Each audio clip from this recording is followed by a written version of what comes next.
Αυτή είναι μια Mercedes 300E W124 και είναι ένα από τα σημαντικότερα αυτοκίνητα στη σύγχρονη ιστορία της Mercedes. Πάμε να το δούμε παρέα. Αν σ' αρέσουν τα ιδιαίτερα αυτοκίνητα που έχουν μια ιστορία να πούν, όπως το συγκεκριμένο, κάνε subscribe στο κανάλι γιατί θα δεις πολλά σαν και αυτό. Επιπλέον, αν πιστεύεις ότι έχεις ένα τέτοιο αυτοκίνητο, μπορείς να μου στείλεις ένα mail εδώ, προκειμένου να συνοηθούμε, να το παρουσιάσουμε για να το δει ο κόσμος στο YouTube. Πάμε τώρα να δούμε την W124. Η ιστορία της W124 ξεκινάει το 1984, όπου και παρουσιάζεται. Ο στόχος του W124 ήταν να αντικαταστήσει την W123. Η W123 ήταν ένα από τα best-selling μοντέλα της Mercedes και φυσικά για αυτό το λόγο οι προσδοκίες για το W124 ήταν πάρα πολύ ψηλές. Όμως, πραγματικά το συγκεκριμένο αυτοκίνητο δεν έπεσε έξω ούτε σε μία. Θέλω να προσθέσω πως φυσικά αποτελεί ακόμη ένα έργο της εμβληματικής σχεδίασης του Bruno Sacco και ότι είναι ένα από τα πιο over-engineered αυτοκίνητα που έχουν κυκλοφορήσει ποτέ. Ακόμη θέλω να πω πως στο συγκεκριμένο αυτοκίνητο ίσως ήταν η τελευταία πολύ καλή over-engineered και πραγματική Mercedes E-Class, γιατί πρακτικά ένας πρόγονος της E-Class είναι. Το συγκεκριμένο μοντέλο αντικαταστάθηκε το 1995 από το W210, όπου ήταν η πρώτη συνεργασία μεταξύ της Mercedes και της Chrysler και αποτελεί ένα από τα αρκετά αμφιλεγόμενα, θα έλεγε κανείς, E-Class, καθώς ήταν εμφανείς διάφορες εκπτώσεις που έγιναν στην ποιότητα από την πλευρά της Mercedes. Οπότε εδώ μπορούμε να πούμε ότι ίσως να έχουμε την πραγματικά πιο αυθεντική, πιο over-engineered έκδοση της E-Class. Η W124 όταν παρουσιάστηκε έβγαινε σε 4 σωματότυπα. Πρώτον, εδώ πέρα το sedan, σε station wagon, σε κουπέ καθώς και σε κάμπριο. Και φυσικά με 4 επιλογές κινητήρα. Οι κινητήρες αυτοί ήταν ουσιαστικά η 200E, η 230E, η 260E και η 300E, όπου οι δύο τελευταίοι είναι εξακύλινδροι κινητήρες.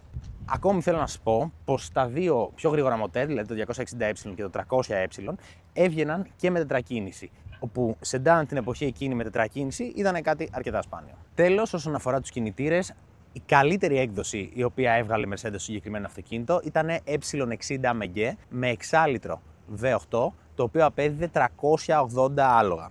Εδώ μπορείτε να δείτε όλους τους κινητήρες οι οποίοι βγήκαν με το συγκεκριμένο μοντέλο, όπου μέσα σε αυτούς υπήρχε V8 και diesel.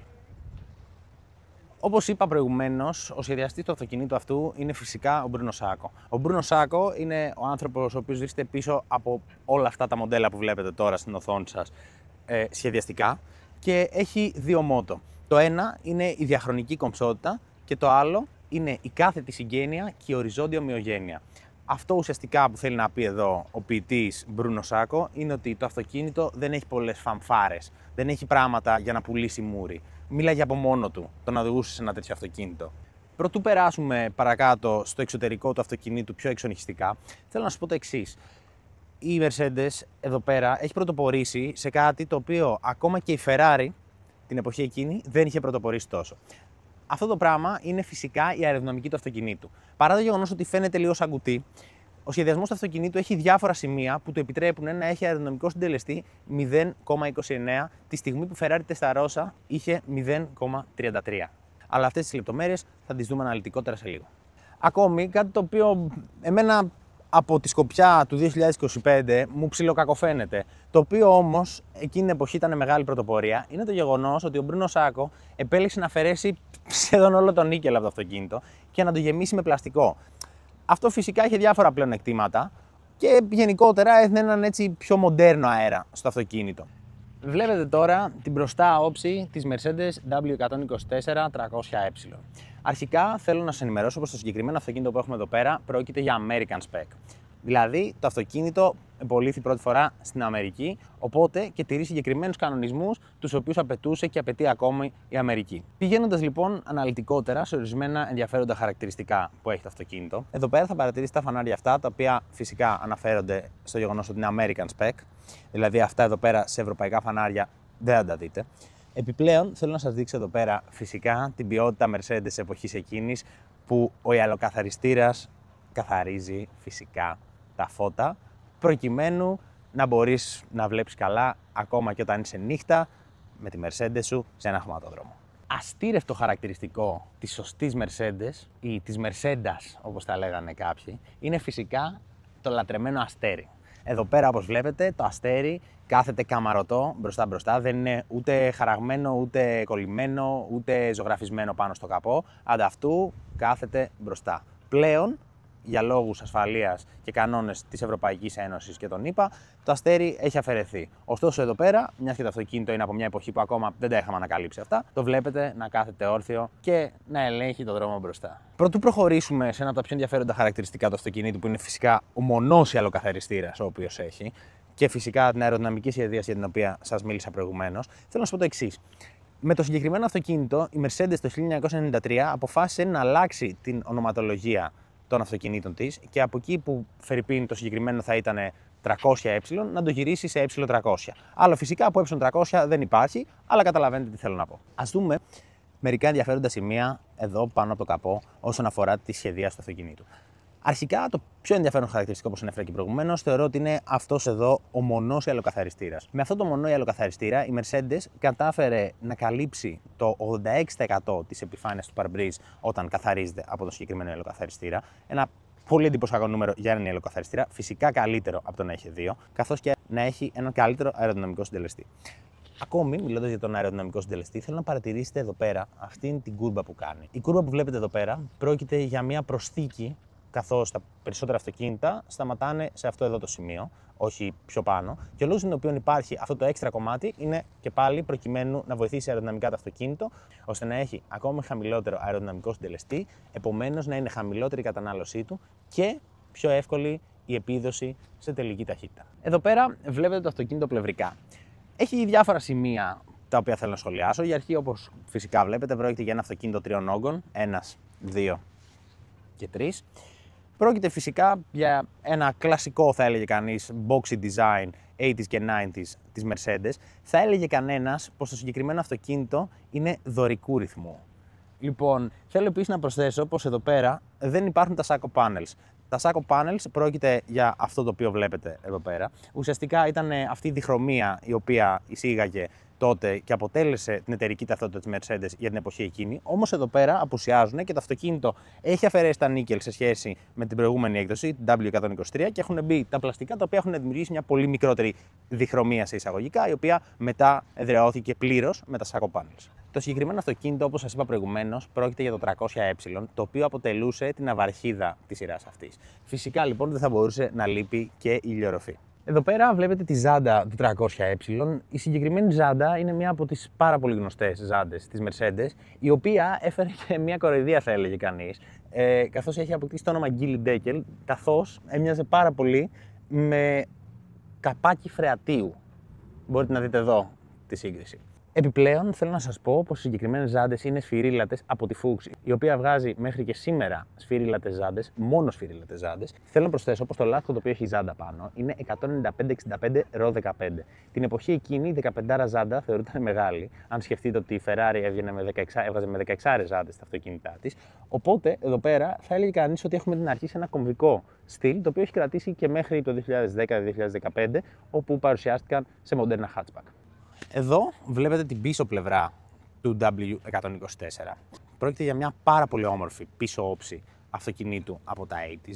Ένα βασικό σχεδιαστικό χαρακτηριστικό αποτελεί φυσικά το χαμηλό κατόφλι φόρτωσης, όπως παρατηρείτε εδώ πέρα, εν αντιθέσει με την 735 που παρουσιάσαμε μόλις την προηγούμενη εβδομάδα. Το συγκεκριμένο γεγονός ότι το αυτοκίνητο αυτό έχει χαμηλό κατόφλι φόρτωσης είναι αρκετά ενδιαφέρον και πρόκειται για ακόμη μια καινοτομία της Mercedes και του Bruno Sacco, καθώς ήταν το πρώτο αυτοκίνητο το οποίο είχε χαμηλό κατόφλι φόρτωσης. Επιπλέον, θέλω να σας προσθέσω πως αν παρατηρήσετε εδώ πέρα, τα φανάρια πίσω, όπως παρατηρείτε τώρα στην οθόνη σας, είναι ανάγλυφα. Αυτό είναι πάρα πολύ σημαντικό γιατί όταν βρέχει και ουσιαστικά βρωμίζουν τα φώτα, θεωρητικά θα μειωνόταν η ορατότητα, δηλαδή ο πίσω δεν θα έβλεπε τον μπροστά. Όμως η Mercedes, προκειμένου να αντιμετωπίσει αυτό το ζήτημα, δημιούργησε αυτά τα φανάρια στα οποία το νερό δεν μπορεί να κάτσει εύκολα. Επομένως, φαίνεται εδώ πέρα στις άκρες έντονα το φως. Πρωτού τελειώσουμε με το εξωτερικό, θέλω ακόμη να προσθέσω στο πίσω μέρος αρχικά πως ξεχωρίζει κάποιος στο πίσω μέρος το γεγονός πως το αυτοκίνητο είναι αμερικάνικων προδιαγραφών από το τρίτο stoplight. Κάτι το οποίο την εποχή εκείνη στην Ευρώπη δεν υπήρχε. Ήταν μια απέτηση της αμερικάνικης κυβέρνησης. Επιπλέον, ο μόνος τρόπος να ξεχωρίσει κάποιος ένα 300ε από ένα 200ε ήταν το γεγονός ότι το 300ε είχε διπλές εξατμίσεις εν αντιθέσει με το 200 το οποίο είχε μονή. Το αυτοκίνητο αυτό είχε προπαγκάζ 520 λίτρα. Πάμε λοιπόν τώρα να δούμε τον κινητήρα του Mercedes W124 300ε.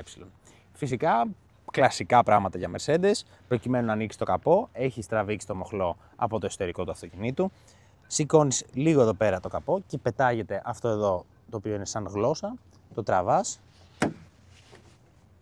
και ανοίγει. Εδώ πέρα έχουμε ένα 3 λίτρο μοτέρ, το οποίο υπό κανονικές συνθήκες θα απέδιδε 188 άλογα και αποδίδει στα ευρωπαϊκά αυτοκίνητα, όμως επειδή εδώ πέρα έχουμε ένα αμερικάνικο αυτοκίνητο το οποίο είχε καταλύτη, το συγκεκριμένο αποδίδει 180. Το συγκεκριμένο αυτοκίνητο δεν είχε ούτε injection, αλλά ούτε και καρμπυρατέρ. Εδώ πέρα το μοτέρ το οποίο έχουμε έχει K-Jetronic, το οποίο ήταν ένα σύστημα της Bosch, το οποίο χρησιμοποιούταν κυρίως από τη Mercedes και την Porsche στα 80s και λίγο στα 90s. Ας πάμε να δούμε το τιμόνι. Το τιμόνι πρόκειται για ένα ορθογώνιο μερσεντικό τιμόνι της εποχής, το οποίο φυσικά έχει και τον αερόσακο και εδώ την κόρνα, η οποία είναι κλασική κόρνα εποχής. Θέλω κατευθείαν να σας δείξω το γεγονός ότι το συγκεκριμένο αυτοκίνητο έχει cruise control το 1984. Εδώ πέρα φυσικά είναι η λειτουργία των flash και η λειτουργία των ιαλοκαθαριστήρων. Ας δούμε λίγο το καντράν. Το καντράν, όπως βλέπετε, έχει άπειρα πράγματα, τα οποία ξεκινάνε φυσικά από το ταχύμετρο στη μέση και τα μίλια. Το συγκεκριμένο αυτοκίνητο έχει αρκετά χαμηλό αριθμό κιόλας. Δεξιά βλέπετε το στροφόμετρο μαζί με ένα αναλογικό ρολόι, τυπικό για τη Mercedes μέχρι και το 2010. Επιπλέον έχουμε ένα πάρα πολύ ενδιαφέρον άθροισμα από δείκτες. Βλέπετε εδώ πέρα φυσικά τη χωρητικότητα καυσίμου, τη θερμοκρασία του κινητήρα, την οικονομία καυσίμου και δείκτη για την πίεση λαγιού, ο οποίος φυσικά με το που πατάς στον γκάζι ανεβαίνει. Πάμε στην κεντρική κονσόλα του αυτοκινήτου. Για αρχή το αυτοκίνητο έβγαινε με ξύλα στην πρώτη του έκδοση, ενώ μετά σταμάτησε να βγαίνει με ξύλα. Εδώ πέρα έχουμε τη θέρμανση για το πίσω παρμπρίζ. Εδώ πέρα είναι το μαγικό κουμπί το οποίο ρίχνει τα προσκέφαλα, την ανακύκλωση αέρα, τη μετακίνηση της κεραίας, το άναμα για τα πίσω φώτα. Εδώ βλέπετε διάφορες λειτουργίες οι οποίες αφορούν τον κλιματισμό. Εδώ βλέπετε και τη μονάδα την οποία έχει το αυτοκίνητο όσον αφορά το ηχοσύστημα, η οποία είναι η αυθεντική. Παρακάτω προχωράμε στο κάτω μέρος της κεντρικής κονσόλας. Εδώ πέρα φυσικά είναι ο λευγές ταχυτήτων, τα παράθυρα τα οποία είναι ηλεκτρικά παντού. Εδώ πέρα έχουμε το child lock, το οποίο όπως παρατηρείτε έχει και ένα παιδάκι πάνω. Και εδώ πέρα παρατηρείτε το joystick για τη ρύθμιση των καθρεπτών. Αναπόσπαστο κομμάτι οποιοδήποτε αυτοκινήτου πριν το 2010 αποτελεί φυσικά το τασάκι. Εδώ πέρα βλέπετε το γεγονός ότι το αυτοκίνητο αυτό το 1984 είχε ηλεκτρικά καθίσματα. Όμως τα καθίσματα δεν ήταν ηλεκτρικά μόνο στην κίνηση μπρος-πίσω, ήταν και στα προσκέφαλα και στην πλάτη και φυσικά και στο να πηγαίνουν μπρος και πίσω. Αξιοσημείωτο γεγονός είναι ότι έχουν μνήμες και φυσικά ότι το υποβραχιόνιο είναι δεμένο με τη θέση του οδηγού. Και εδώ πέρα βλέπετε την ηλεκτρικά ανοιγόμενη ροφή, η οποία τώρα κλείνει. Εδώ πέρα βλέπετε το υποβραχιόνιο, το οποίο όταν το σηκώνεις, αν παρατηρήσετε, και όταν το κατεβάζεις, έχει σαν ράγες πλαστικές προκειμένου να κατευθύνουν την βάση της ζώνης ώστε να εξέχει και να μπορείς να βάλεις εύκολα τη ζώνη. Θέλω να προσθέσω δύο ακόμη πολύ ενδιαφέροντα χαρακτηριστικά. Αρχικά, κάτι το οποίο δεν φαίνεται ιδιαίτερα, αλλά η Mercedes είχε βάλει ακόμα και στην επιλογή κατεύθυνσης αέρα φώτα. Επιπλέον, αν παρατηρήσετε εδώ κοντά, υπάρχει αυτός εδώ δείκτης, ο οποίος όταν κουνάς την κατεύθυνση του αέρα, σου δείχνει πού ακριβώς θα πηγαίνει ο αέρας. Πάμε λοιπόν να δούμε και το ντουλαπάκι, το οποίο τραβάς, ανοίγει και για κάποιο λόγο η Mercedes έχει προσθέσει ένα αυτοκόλλητο με ένα S123. Την έκδοση φυσικά Station Wagon του W123 και επιπλέον το αυτοκίνητο εδώ πέρα όπως βλέπετε έχει cup holders και ένα φυσιολογικό ντουλαπάκι. Βρισκόμαστε λοιπόν τώρα στο Mercedes 300e W124. Απευθείας μπορώ να σας πω πως το αυτοκίνητο είναι τρομερά άνετο. κάθομαι πάνω στις σούστες τις οποίες έχει το κάτσμα και ενώ ο δρόμος είναι γεμάτος λακκούβες, το αυτοκίνητο τις παίρνει χωρίς να καταλάβει απολύτως τίποτα. Γενικά πρόκειται για ένα κλασικό comfort cruiser, ας πούμε, Γερμανίας 80s και 90s, με το στόχο φυσικά να είναι το να πηγαίνεις στην Autobahn με 200 χιλιόμετρα την ώρα και εσύ να είσαι με το ένα χέρι και με το άλλο μάλλον δεν ξέρω, να καπνίζεις. Το τιμόνι φυσικά είναι υδραυλικό και επίσης αρκετά χαλαρό και άνετο στη χρήση, δηλαδή με βλέπετε τώρα το έχω οδηγήσει στα μάξι 3 λεπτά και οδηγώ με το ένα χέρι. Θέλω να δω λίγο από γκάζ γιατί κάνουμε. Για να δώσω λίγο έτσι, λίγο γκάζι.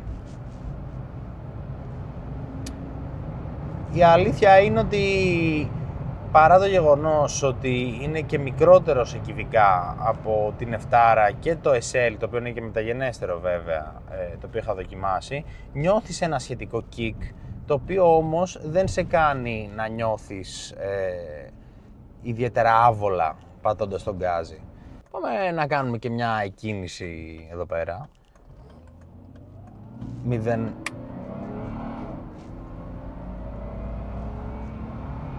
Α, παιδιά, όχι. Το αυτοκίνητο πάει πολύ καλά.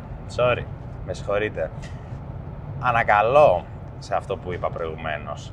Το αυτοκίνητο δίνει υπέροχα και έχει και πάρα πολύ ευχάριστο ήχο όσο ακούγεται, γιατί η Mercedes έχει κάνει φυσικά εξαιρετική δουλειά στο να μην ακούγεται τίποτα μέσα στην καμπίνα και εμείς τώρα είμαστε με κλειστά παράθυρα και ανοιχτή λιοροφή, οπότε ίσα ίσα μπορείς να ακούσεις το μοτέρ να στροφάρει.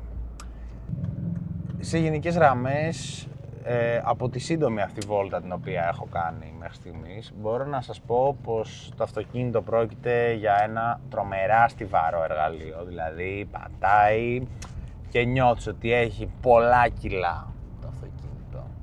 Είναι φοβερό, είναι πάρα πολύ ωραίο και σκέφτομαι πάρα πολύ σοβαρά το ενδεχόμενο να αγοράσω κι εγώ ίδιος ένα, καθώς λατρεύω το design της εποχής εκείνης.